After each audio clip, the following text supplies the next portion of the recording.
Hey everyone, welcome back. Buckle up, because today we're taking a deep dive into a story that's really going to stretch your imagination. We're going to be exploring the prophecies of Paul Amadeus Dienach, a Swiss teacher who claimed he experienced the future while in a coma in the early 1900s. Yeah, it's a pretty captivating story. Dienach kept a diary where he detailed his experiences after falling into a coma for, get this, a whole year. Yeah. He claimed that during that time, his consciousness traveled to the year 3906. A year-long coma. And he wakes up claiming to have seen the future.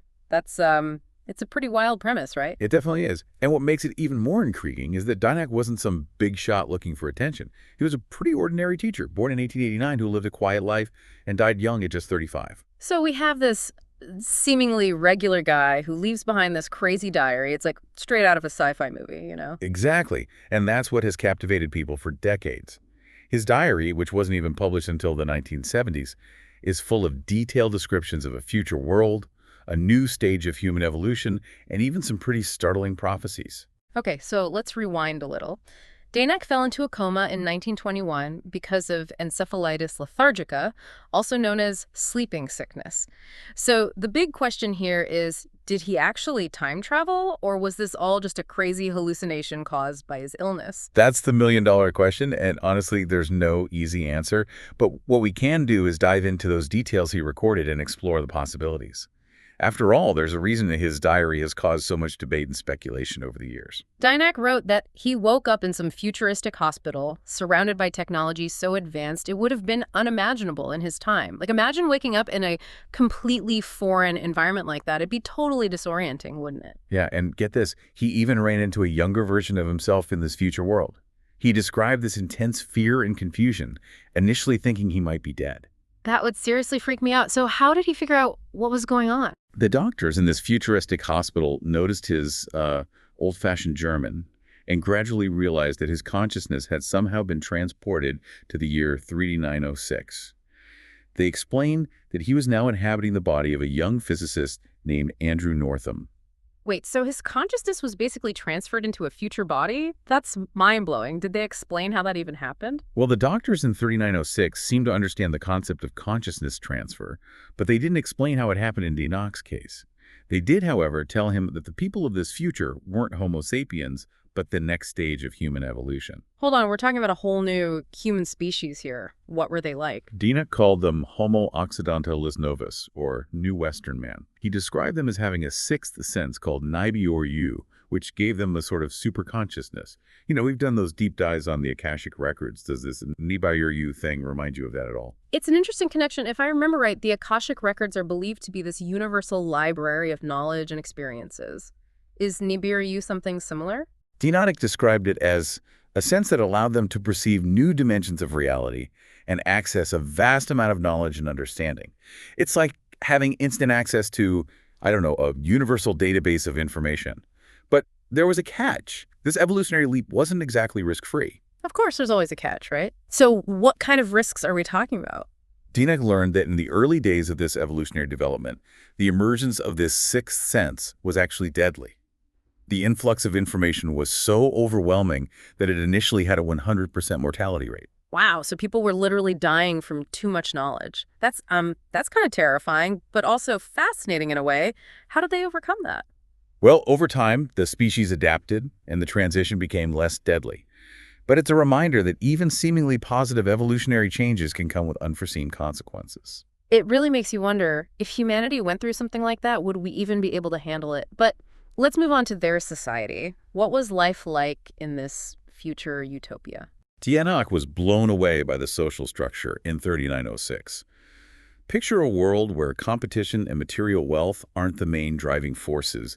He wrote that people only worked for 2 years of their entire lives, between the ages of 17 and 19. Wait, 2 years? That's it. What did they do for the rest of their lives? After that mandatory service, they were free to follow their passions and interests, with society providing for all their basic needs. Sounds idyllic, right? But just like any society, there were rules. Always rules, right? What were they like in this future world? There were 3 main rules that govern their society. The first, as we mentioned, was that 2-year mandatory service period. Okay, I can see the logic there. Everyone pitches in for a short time to keep things running. What about the other 2 rules? The second was a regulated system of resource allocation.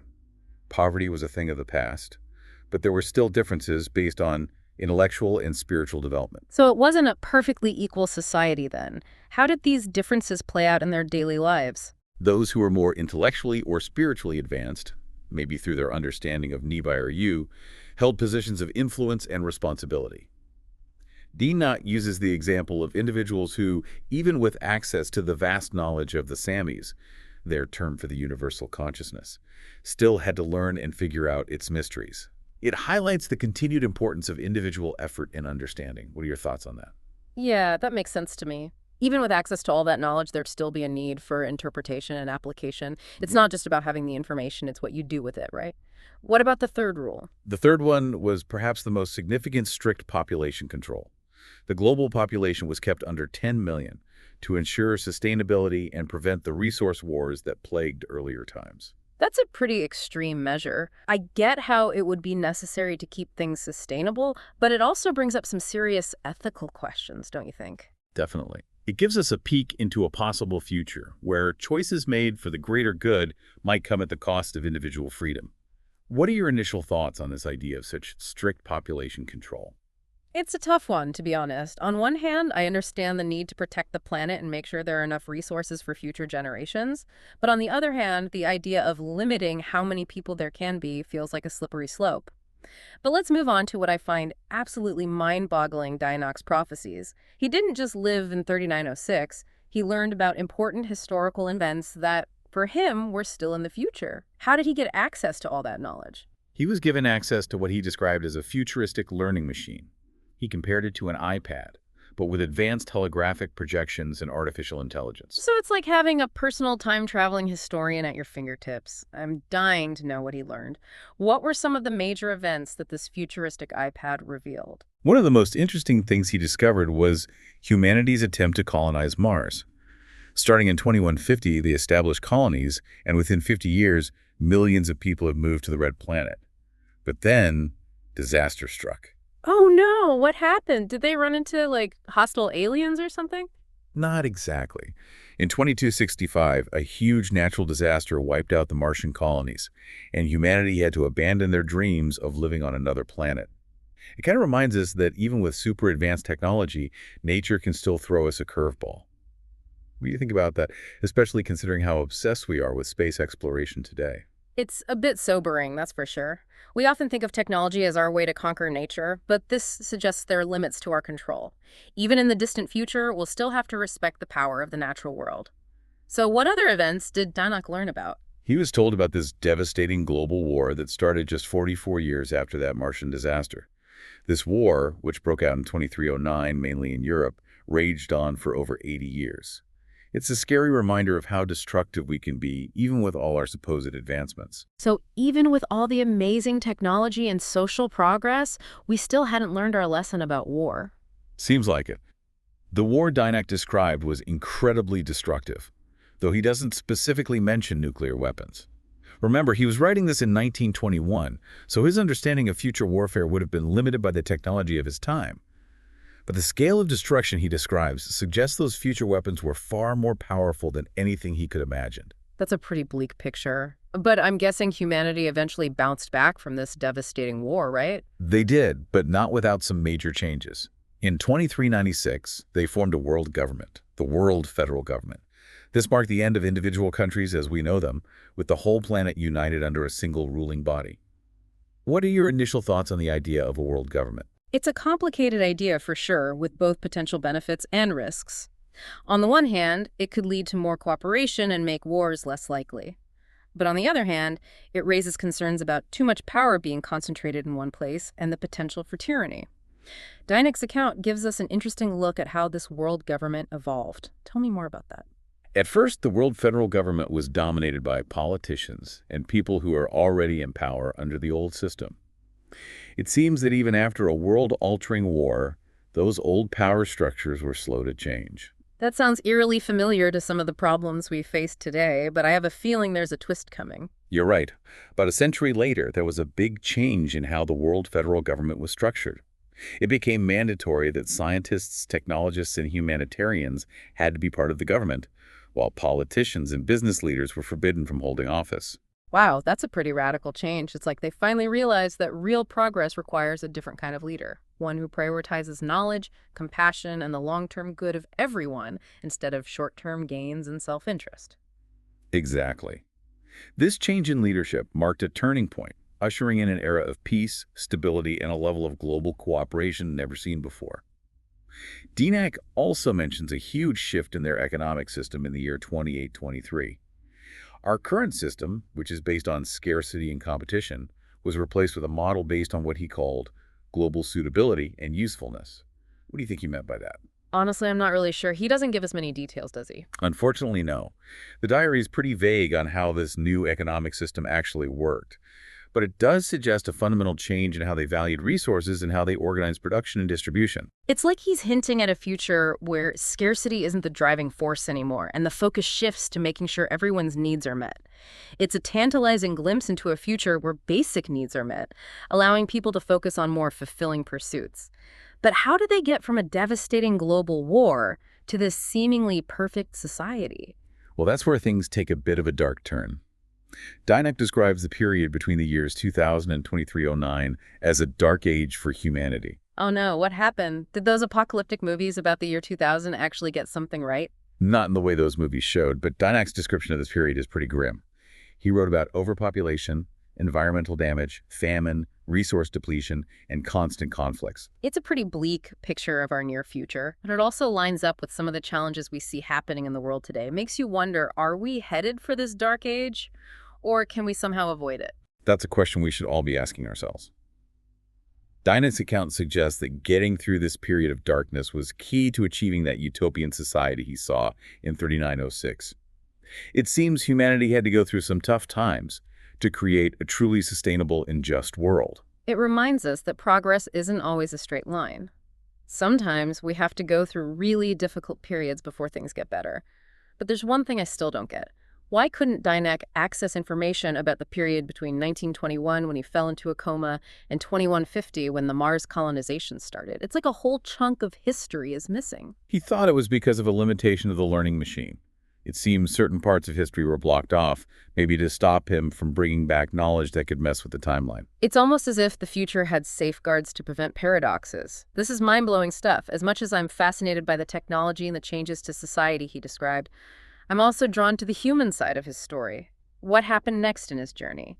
How did he eventually get back to his own time? This is where Dienach's story takes a really unexpected and emotional turn.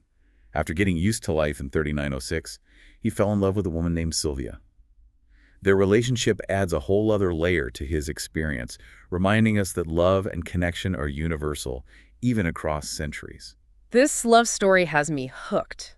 But knowing the situation, I have a feeling this isn't a happily ever after story, right? You're right, it takes a bittersweet turn. One day, Dienach and Sylvia visit a hillside where, centuries earlier, he had last seen his old love, Anna. Overcome with emotion, he remembers a promise Anna made to him. She said if he ever returned to that spot, she'd make him a silver wreath. Oh, wow, that's heavy stuff. So what happened? Did a silver wreath just magically appear? It's even more poetic than that. Yeah. As Dienach stood there lost in thought, Sylvia placed a wreath of flowers on his head and said the same words Anna had spoken centuries ago. Time does not pass. Let us return. Chills. It's like Anna's presence was somehow part of that place, transcending time itself. That's incredible. What happened next? That evening, for the first time since he arrived in 3906, Dienach felt exhausted and fell into a deep sleep. And that's how he got back to his own time, just like that. Exactly. When he woke up, he was back in his own bed in 1922.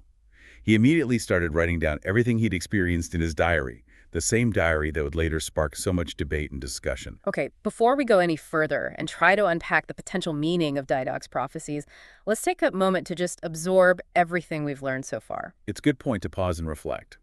What stands out to you the most from Dienach's account? For me, it's the sheer scale of his vision. He covers so much, from advances in technology and how society changes to the evolution of consciousness and the potential dangers of progress.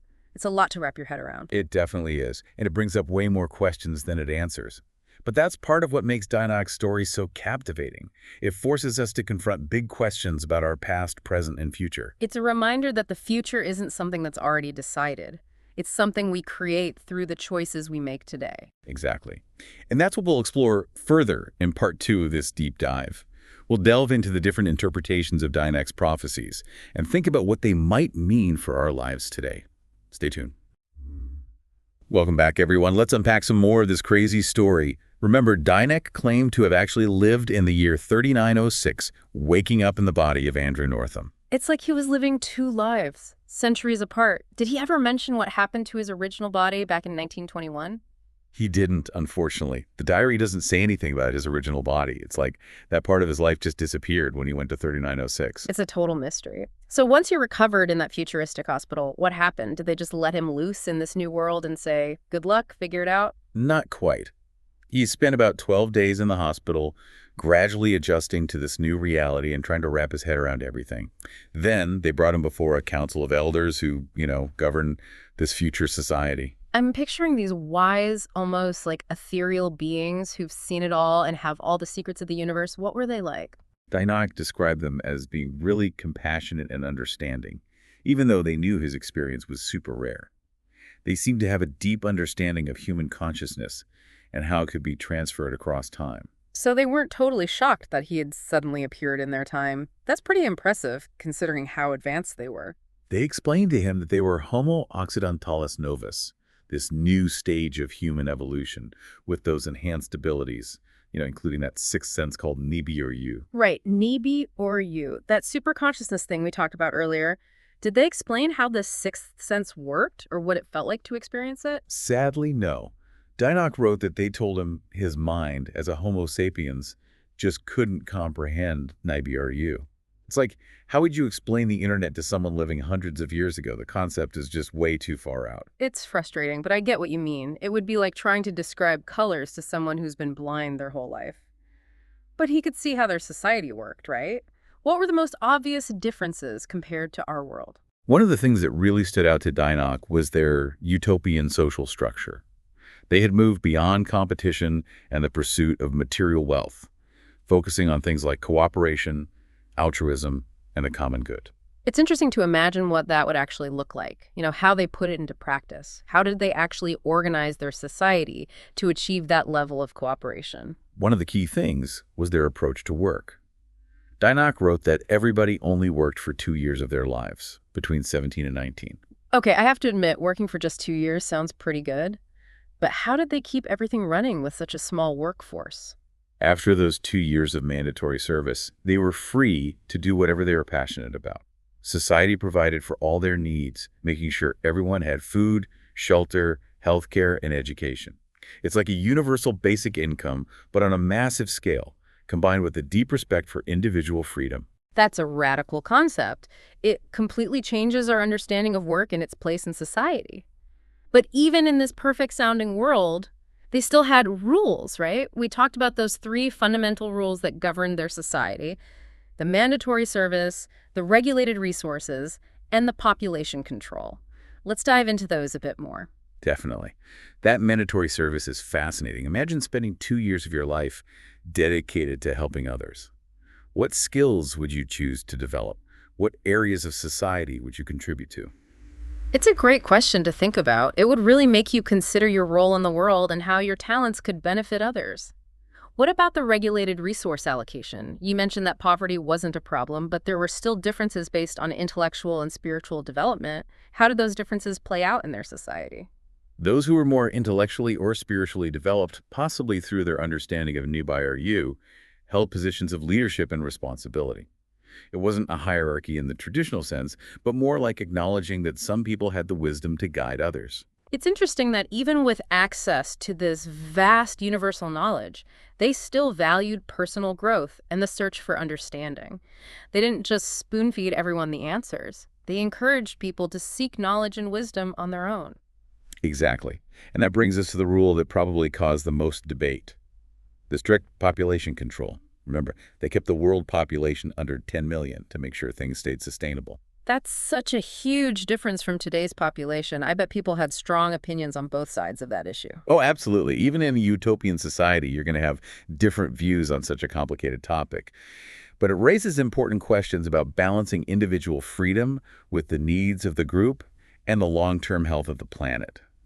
What are your thoughts on this, knowing how much trouble our environment is in today? It's tough. I can see why they did it, but the idea of limiting how many people there can be is tricky, ethically. It makes you wonder if they had other ways of controlling the population besides just limiting births. Did Dienach mention anything about that? He didn't really go into detail about their methods, but it's a reminder that even in a seemingly perfect world, people would still have to make difficult choices. Okay, let's switch gears and get back to those incredible prophecies. Remember, Dienach used that futuristic learning machine to learn about key historical events from the future. What did he discover?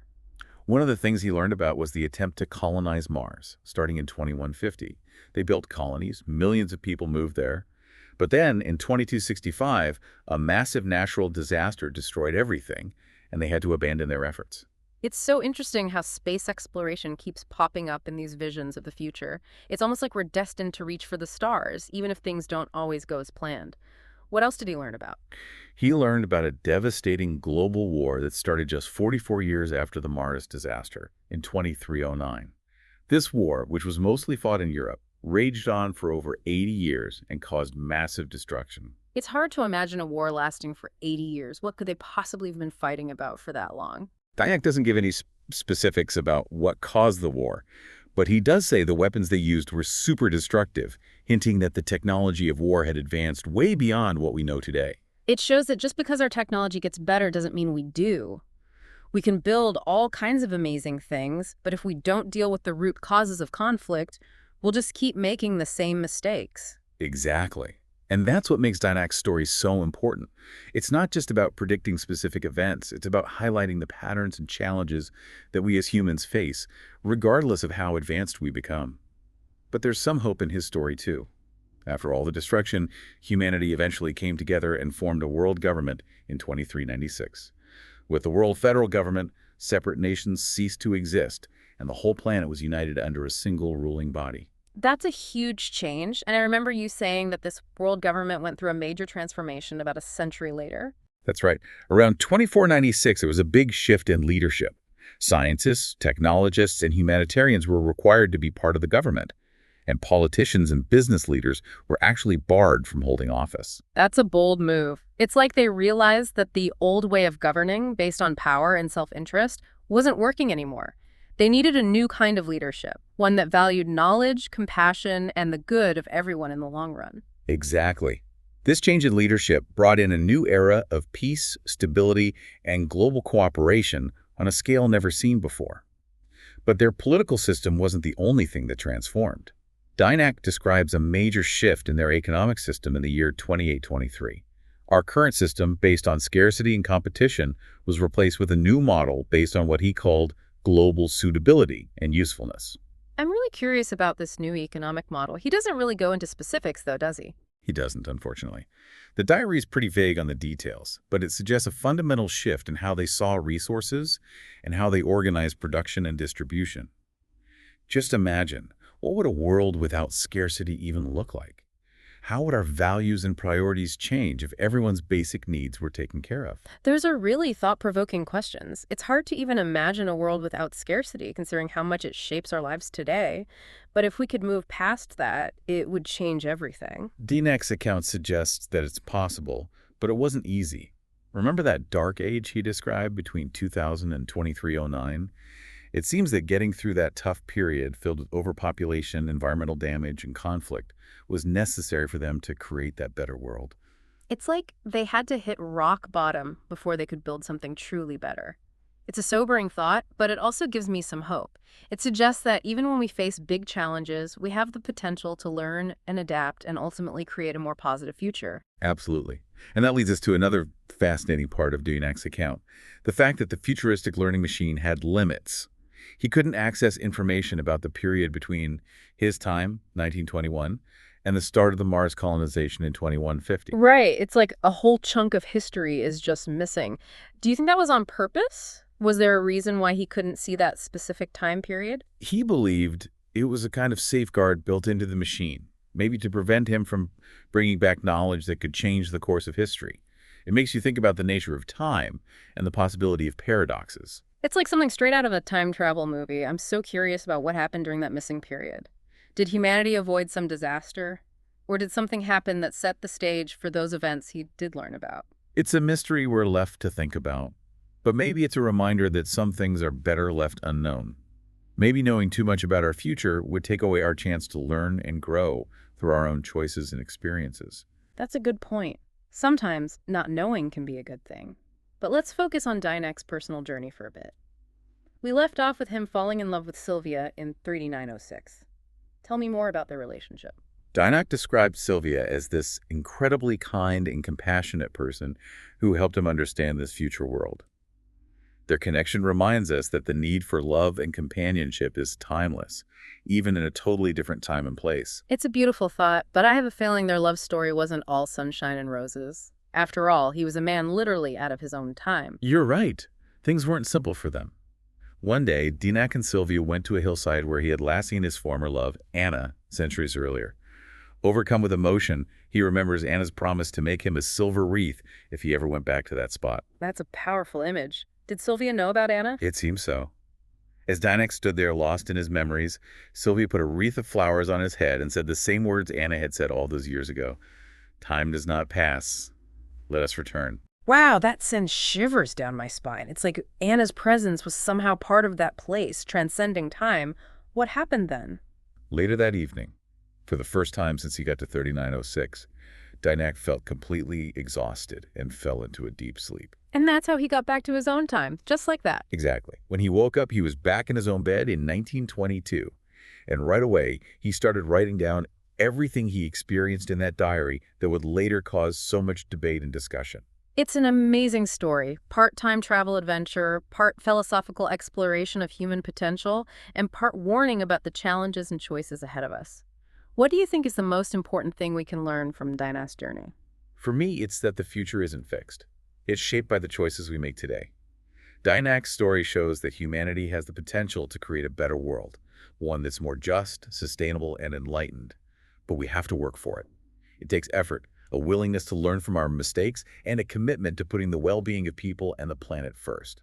That's a powerful message, especially for the times we're living in. Before we jump into analyzing what Dienach's prophecies could mean for us today, take a moment to think about what you've heard.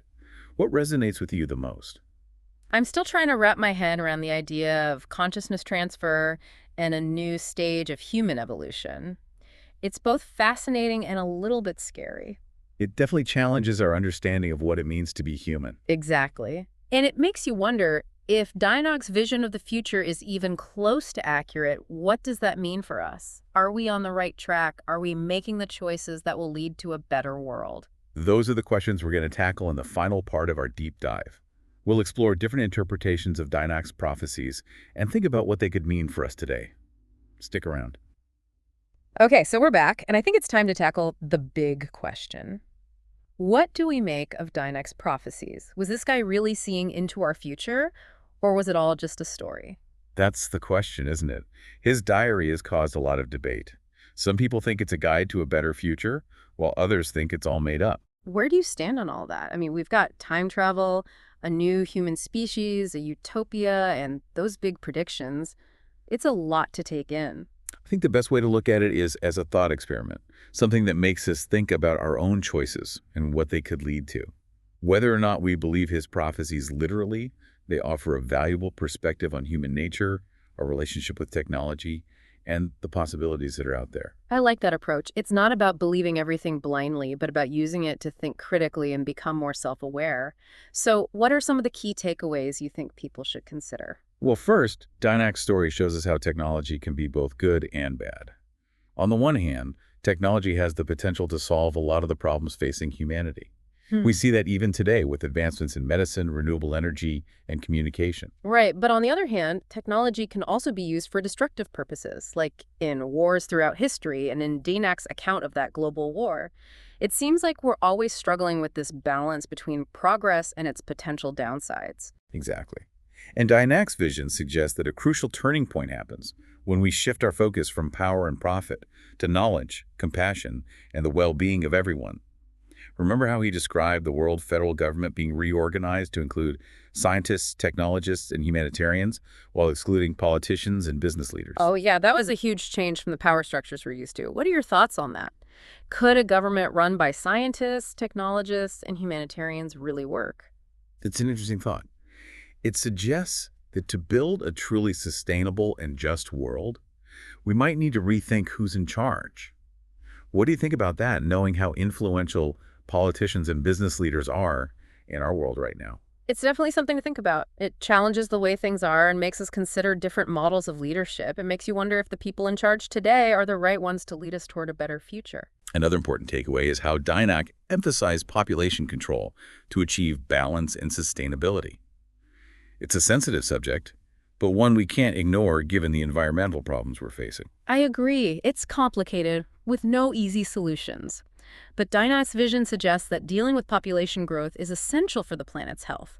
It asks us to think about our individual choices and how they impact everyone else and the Earth. Absolutely. And then there's the whole idea of Homo occidentalis novus, the next step in human evolution with heightened consciousness and psychic abilities. Do you think Dienach's vision is possible, or is it just science fiction? It's definitely pushing the limits of what we know about human potential. But who knows, maybe we have hidden abilities we haven't unlocked yet. Just think about how much our understanding of the brain and consciousness has changed, even in recent years. That's true. And what if we could tap into this higher consciousness, this ne-by-you sense that Dienach talked about? How would it change our world? How would it affect our relationships, our choices, our understanding of ourselves and the universe? What do you think? Those are some huge questions. It's hard to even imagine the impact of such a big change in human consciousness. But I think it would have a profound effect on everything.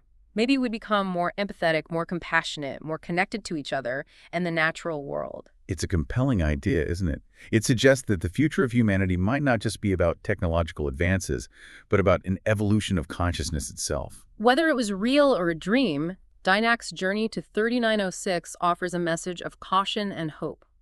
It highlights the potential dangers of progress, while also suggesting that we can create a more just, sustainable, and enlightened world. And in the end, it reminds us that the future isn't something that just happens to us. It's something we create. So what does this all mean for us, right here, right now? What can we do with this information? Dienach's account challenges us to think about the choices we're making today and how they'll shape the future. It encourages us to ask ourselves some tough questions. Are we putting short-term gains ahead of long-term sustainability? Are we using technology in a way that benefits everyone? Or are we just making existing inequalities worse? Are we taking responsibility for our impact on the planet? Those are questions that each of us needs to consider, both individually and as a society. And perhaps most importantly, Dienach reminds us that we have the power to choose a different path, to create a future that reflects our values of compassion, justice, and sustainability. It's a call to action, an invitation to become conscious co-creators of a better world. That's a powerful message to end on. Thank you so much for taking us on this incredible journey through time and consciousness. It's been my pleasure. I hope this deep dive has sparked your curiosity and inspired you to think deeply about the choices that shape our future together. That's all the time we have for today's deep dive into the prophecies of Paul Dienach. We hope you enjoyed exploring this fascinating and thought-provoking story with us. Until next time, keep exploring, keep questioning, and keep diving deep.